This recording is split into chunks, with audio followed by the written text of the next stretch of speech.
Hey everybody, thank you for joining me today. So today's video, we're going to be using this Operation Right Home sketch number 228, and I love this sketch. I probably use this sketch more often than really a lot of the other ones. I like the layered look, and you can change it up sometimes. So for this collection, the blue that's actually on the paper is a much deeper blue, but I wanted to use some blue like stock paper that I have in my stash that I got from Michael's. So I'm just gonna start building up my layers. I'm not using any of the peel offs on this particular layout, so I'm just gonna start layering my paper right on the cardstock.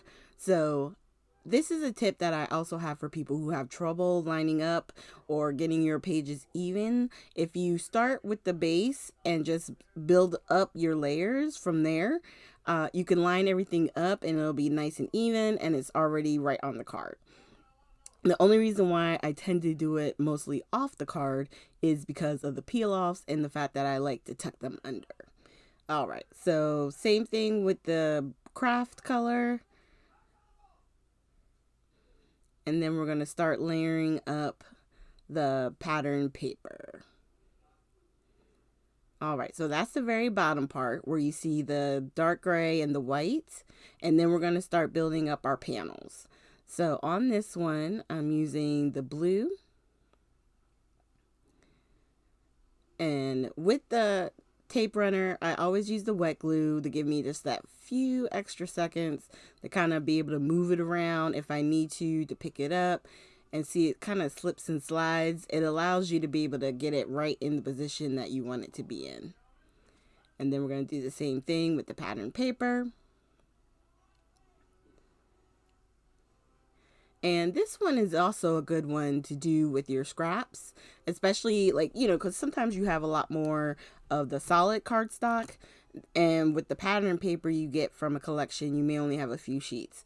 But because these sections are actually kind of small, you can use a lot of scraps on this. So if you have a large scrap bin of paper, you could probably, get a lot of cards out using this because you have just that strip and then the smaller section, the one that we're getting ready to put together right now. So that's just an idea for you.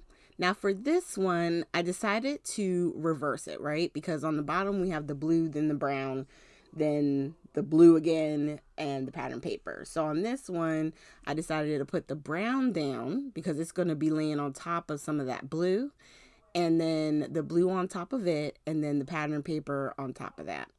Now, I could have used the polka dots that I'm actually taping up on, but I like the subtleness of just the light pink. So we're going to use that. And then I didn't use it on the other 3 videos, but on this one, I'm using some ephemera pieces because I did have the ephemera pack that goes with this collection, this blush collection. And a lot of it in there is about love, and I think it would be really good for really Valentine's Day.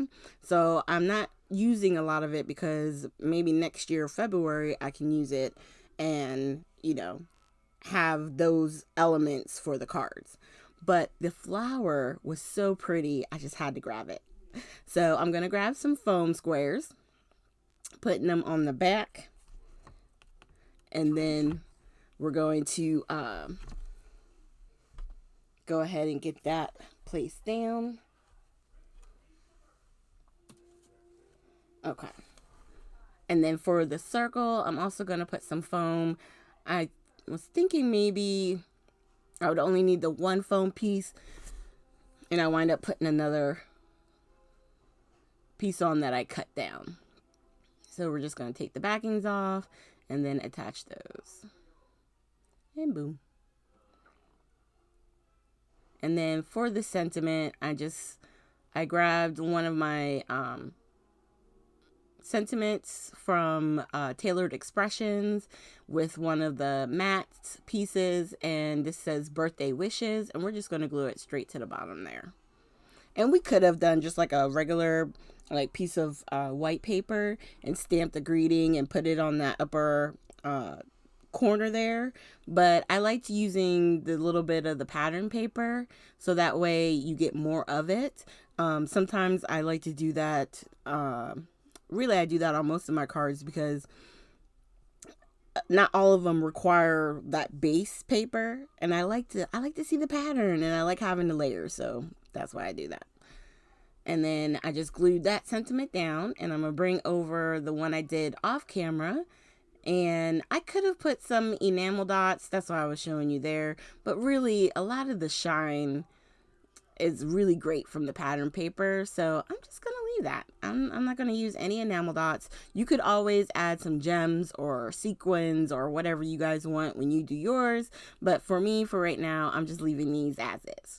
So thank you guys so much for joining me. Please hit the like, subscribe, and the share button. If you do subscribe, hit the little bell next to it. It'll alert you whenever I'm uploading new content, and that way, you know, you're always one of the first to know when there's a new video or a new live that's going to be happening. So thanks again, you guys. Leave a comment down below, and I look forward to seeing you with our next video.